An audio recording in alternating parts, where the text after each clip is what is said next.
Some of you might have heard me share this story earlier in the summer. As many of you know, I grew up in the Chicagoland area. We lived in the southern suburbs, but would often visit my dad's parents in Skokie, north of the city.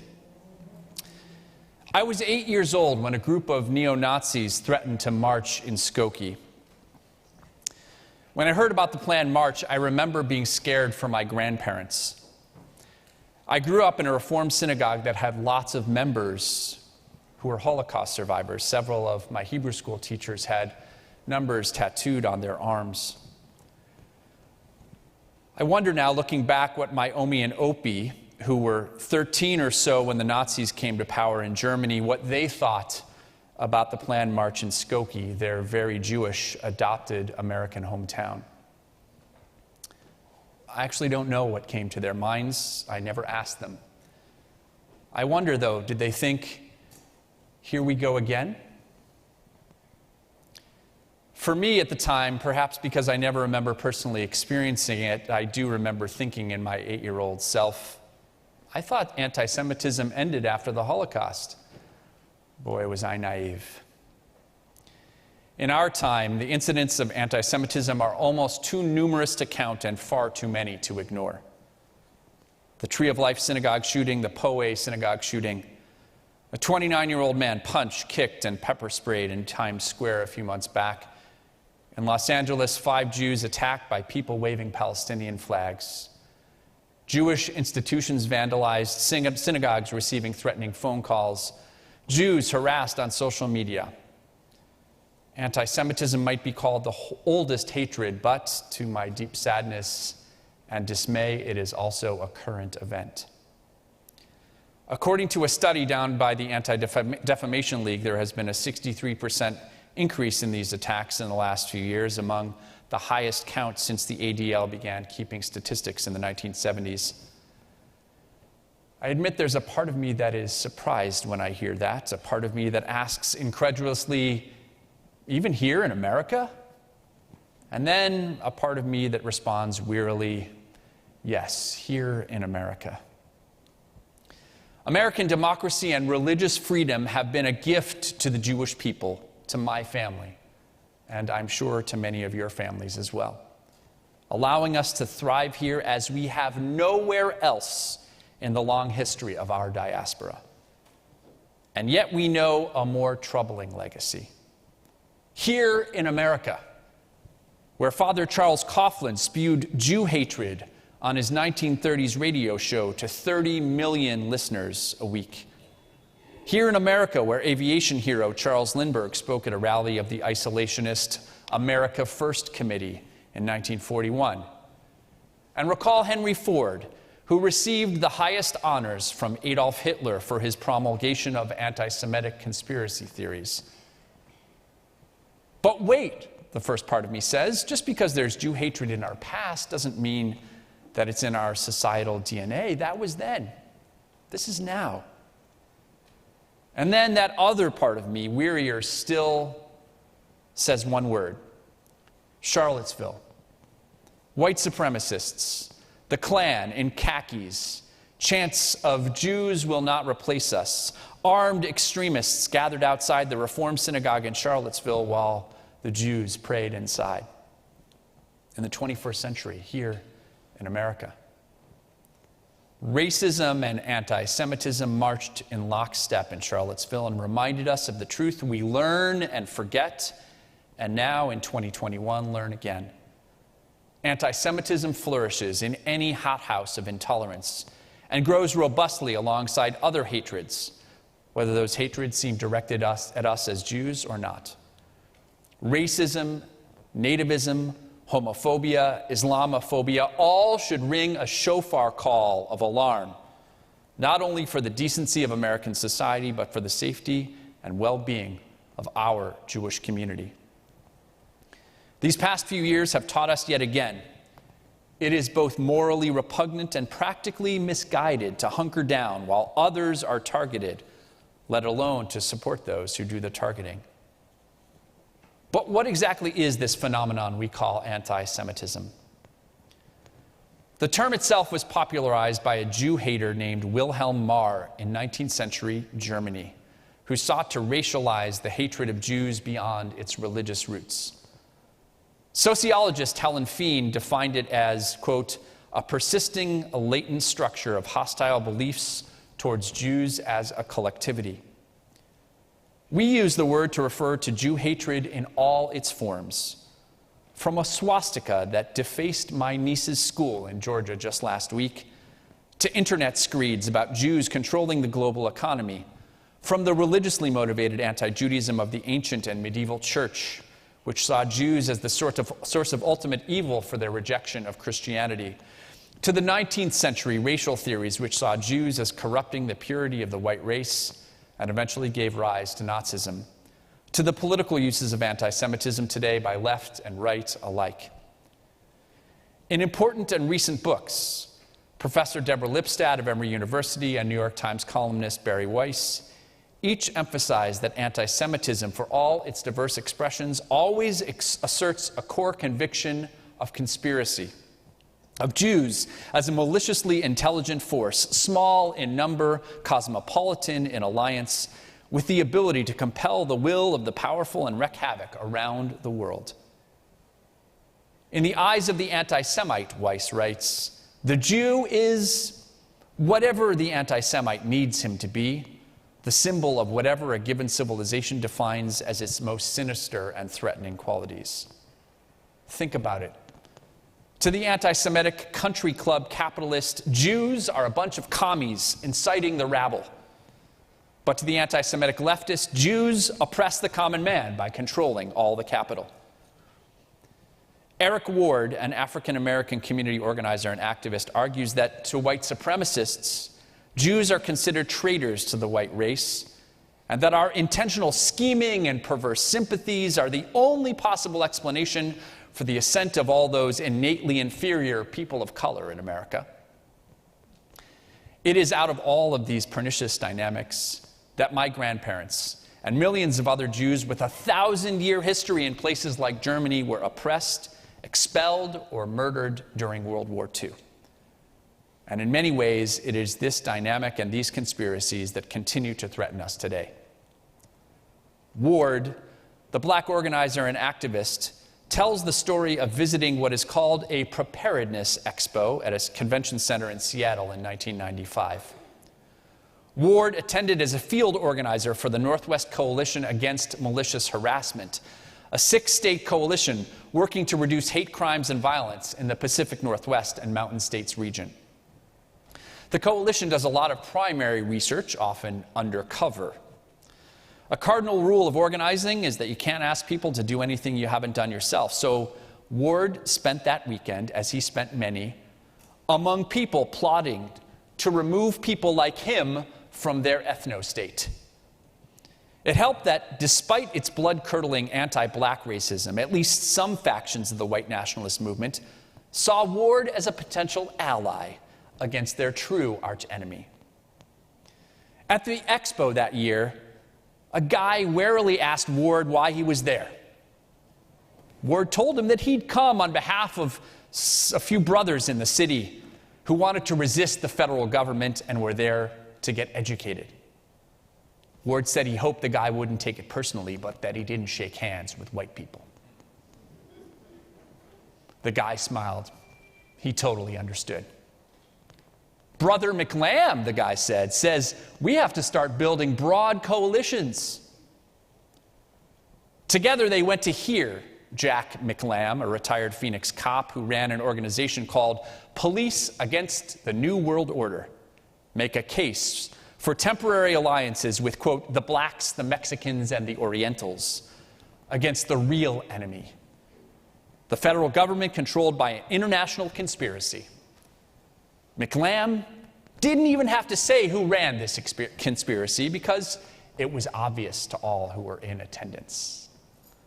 Contemporary anti-Semitism, according to Ward, does not just enable racism, it also is racism. For in the white nationalist imagination, Jews are a race, the race, that presents an existential threat to whiteness. The bottom line, White supremacists who, amongst themselves, have plenty of disagreements, all agree on one thing: Jews are not white. And Ward says that we ignore that at our own peril. I'm honored that Eric Ward will be speaking later today at 3:30 here in the sanctuary and online to explain the importance of understanding that anti-Semitism is not a sideshow to racism, as much as it is the fuel that white nationalism uses to power its anti-black racism, its contempt for other people of color, its xenophobia, its misogyny, and the other forms of hatred it holds dear. As author Joe Glanville writes, anti-Semitism never goes out of fashion. It adapts endlessly to the anxieties of the age. Pandemic? Jews are behind it. Immigration? Jews are orchestrating it. Terrorist plot? A Zionist atrocity. We perhaps know it best in its right-wing extremist forms: Charlottesville and its tiki torches, internet harassment, and death threats to Jewish journalists, the domestic terrorism of neo-Nazis and the white supremacist movement. Political leaders like our former president and like Representatives Marjorie Taylor Greene and Lauren Boebert in recent months have all perpetrated the age-old kind of anti-Semitic conspiracy theories that only serve to give cover to and inflame those who would lash out at Jews and blame us for the problems of society. But anti-Semitism has found a home on the left as well. We see much of its current manifestations on college campuses, where Jewish students and professors who express support for Israel can encounter harassment or exclusion from progressive spaces and movements. As you've heard me say before, and as I deeply believe, Israel, like every other sovereign state, can and should be criticized when it doesn't live up to its human rights obligations, to the aspirations laid out in its own Declaration of Independence, including toward its own Jewish and Palestinian citizens and residents, as well as towards those living under its occupation. Criticism of Israel as a nation bound by the same international law as other countries is not inherently anti-Semitic. But it is anti-Semitic and beyond the pale, as Rabbi Joel Jacobs teaches, to equate Jews or Jewish institutions with the state of Israel, or to take out anger about Israel's actions against Jews or Jewish institutions, or to apply to Israel the classic anti-Semitic tropes such as the visual of the octopus controlling the world with its tentacles, or to deny Jewish history in Israel, or to call for the expulsion of all Jews from Israel, or to demand that Jewish students and professors on campus disavow any connection to Israel before joining progressive coalitions or taking any part in student government. My friends, as New York Times reporter Emma Goldberg has written, we Jews have lived a dual history of trauma and privilege. Yes, we have achieved and experienced a notable measure of success and status in American society, but we know too well that such success is no guarantee of protection against, and sometimes invites, forces of scapegoating and hatred. So how shall we combat anti-Semitism in the year 5782, now 10 days old? First, of course, we expand our physical security. We, like thousands of Jewish organizations across the country, have enhanced our security measures significantly here at the synagogue over the years. I wish that we didn't live in a world where a synagogue would need armed security guards, but we do. At the same time, we recognize that a synagogue that becomes a fortress is no longer a synagogue. I'm grateful every day, and I hope you are too, for the outstanding security professionals who protect us. I hope you'll thank them on the way out. And for the excellent team of lay people and synagogue staff who help us strike the best possible balance between keeping people safe and helping people feel welcomed by this community of meaning, connection, and purpose. Second, we must call out and continue to call out anti-Semitism from wherever it comes. If you find yourself rationalizing or minimizing the anti-Semitism of someone from your chosen political party, while railing against the anti-Semitism of someone from a different political party, then you are reducing anti-Semitism to a partisan political cudgel and cannot claim to be taking it seriously. One of the first places we can call out anti-Semitism, whether tweeted from the halls of Congress or dog-whistled from the White House, is among our own political allies. Third, I'd actually submit for your consideration, ironically, that we take up the recommendation of the white supremacist Brother McLam that Eric Ward met at the Preparedness Expo. We have to start building broad coalitions. Jews cannot and should not try to stand alone in the fight against anti-Semitism. We need to see our fate as Jews as inextricably linked with the fate of others and help them see that ours is linked with theirs. We must show, not just tell our neighbors and non-Jewish friends about the beauty of our traditions. We must share our sacred stories with them and then listen with strong backs and open hearts as they share their sacred stories with us. As individuals, we should invite them to our seders and to services and to Shabbat dinners, and we should accept their invites to church celebrations and iftar meals. As a congregation, we can deepen our interfaith organizing efforts in Manhattan together that bring us into real, deep relationship and sacred action with peoples of many different faiths and backgrounds.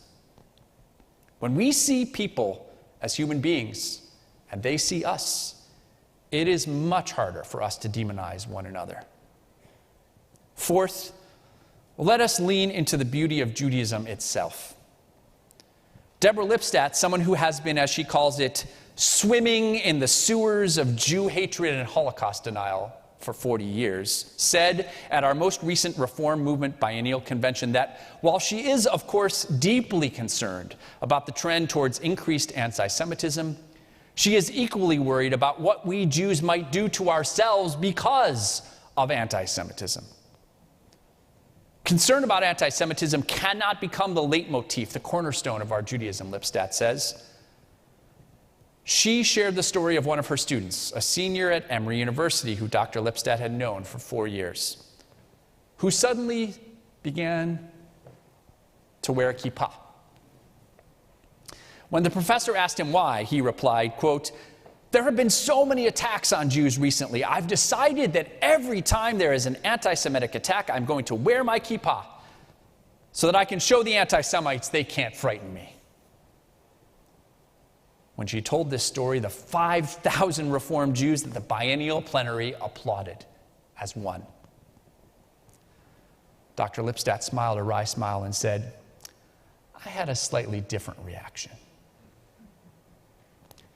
She went on to say that while she admired her student's chutzpah, his desire to show his identity and not cower in fear, she said that her heart broke a little inside because her student had allowed anti-Semites to determine when he felt Jewish. They were controlling his Jewish identity. He was motivated by the oi of being Jewish, not by the joy of Jewish life. "That's not my Judaism," Dr. Lipstadt said, "and I don't want it to be his." Lipstadt, a fearless warrior against anti-Semitism, called on us to live affirmatively joyous Jewish lives, to celebrate Shabbat, to honor our parents, to shoo away the mother bird from the nest before taking the eggs, to be concerned about the most vulnerable among us, to let our land lie fallow every 7 years, to pursue justice with just means, and to maintain an indelible connection to the state of Israel even when we disagree with its policies. In short, she called upon us to build a Jewish identity based on what Jews do and not on what is done to Jews. Lastly, as real and stubborn as the existence of anti-Semitism is, we need to keep it in perspective. Dr. Lipstadt reminds us that even the alarming upsurge of anti-Semitism in Europe today does not come close to the anti-Semitism of pre-Holocaust Europe with its state-sponsored persecution, and is actually accompanied by encouraging signs of Jewish rebirth. After the shooting at Tree of Life, after Poway, after Charlottesville, after attacks in Los Angeles and here in New York, the outpouring of love and sympathy and solidarity for the Jewish community was profound, with very public support coming from the general population, from politicians of all political persuasions, from religious leaders of every faith tradition, and from cultural figures of all kinds. My friends, the presence of anti-Semitism is painful and enduring. The challenge before us is to be vigilant, but not fearful, because fear will distort who we are. We can't let anti-Semitism draw us into tribal isolation, drawing the wagons into a circle hopelessly distrustful of the world around us. As Rabbi David Stern has taught, if the targeting we experience as a minority leads us to fear and target other minorities, then the anti-Semites have won. If the only message we give to our children is, be Jewish because your ancestors suffered and died for the privilege, the anti-Semites have won. If the only Jewish cause that excites us is fighting against our persecutors rather than fighting for our values, then the anti-Semites have won. If anti-Semitism breaks our hearts but does not break them open to the suffering of others, the anti-Semites have won. Because in the end, as Rabbi Stern teaches, the destiny of the Jewish people does not reside in some neo-Nazi meeting or a hateful pamphlet or a demagogic politician or even in an act of terror.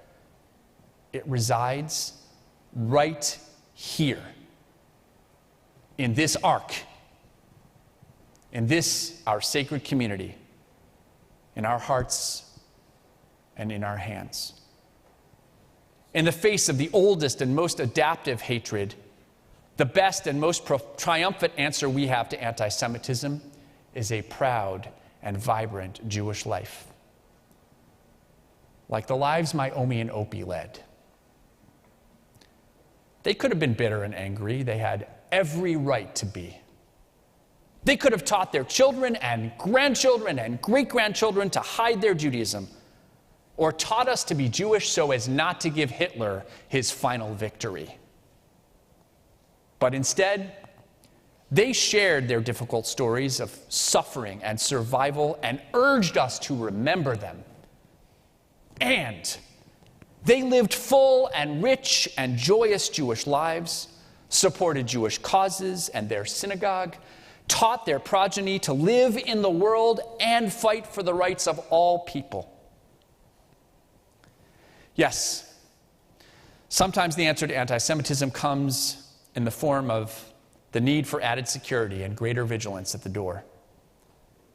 But if you consider that the goal of anti-Semites might not be an explosion, but simply the erosion of Jewish self-confidence, if you remember that if this world of ours is a university, Judaism is now more than ever an elective, and each person opts in or out at will, then our shared responsibility to bring Jews of every age into a sense of Jewish meaning, connection, and purpose might well go farther than 1,000 guardhouses in securing the Jewish future. I offer this sermon because I think anti-Semitism is serious. And I offer this sermon to bring you my favorite quotation from the late Rabbi Harold Schulweis, who said, "The Holocaust is our tragedy, but it is not our rationale." We are not Jews because of anti-Semitism. We are not Jews because of Hitler or even despite him. We are Jews because of God, because of Torah, because of Jerusalem and Tel Aviv, because of our commitment to justice and compassion and human dignity. We are Jews because of history and song, because of tzedakah and Shabbat and Yom Kippur, and because of the kugel and the arguments that await at your breakfast tables tonight. As I close, here are two things I've been reminded of in recent months. Number one, anti-Semitism is alive and well, even in bastions of Jewish life like New York City. We must not be blind to or naive about that. We must battle it and defeat it for our own sake and for the sake of other vulnerable communities. And number two, unlike my grandparents in Germany in the lead up to the Holocaust, we Jews in our time are not alone unless we choose to be. Our security team will keep us safe. Our coalitions with others will stand with us when we stand with them. when we need them, and we'll stand with them when they need us. And our embrace of Judaism will bring depth and richness and thickness to a Jewish identity that has endured and outlived and outshined every hatred. May the Holy One of blessing and all of God's people be there for us as we are there for them, now and always. Gemar Chatima Tova.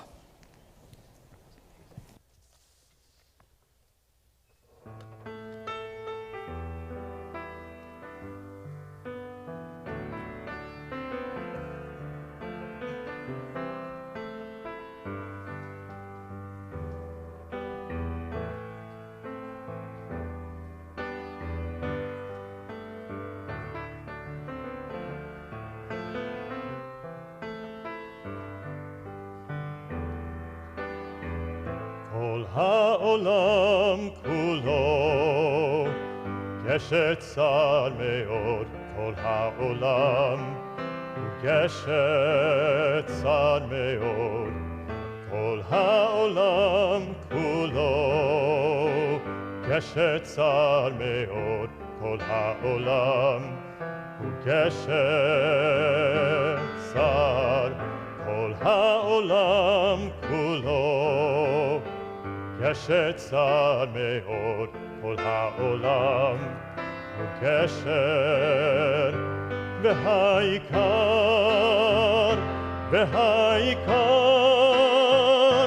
לא לפחד כלל, לא לפחד, והעיקר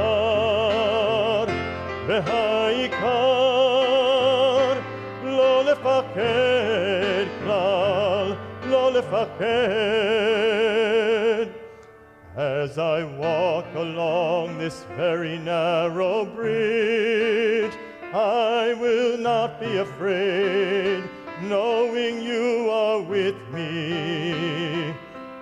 As I walk along this very narrow bridge, I will not fear, knowing you are near. והעיקר לא לפחד כלל, לא לפחד, והעיקר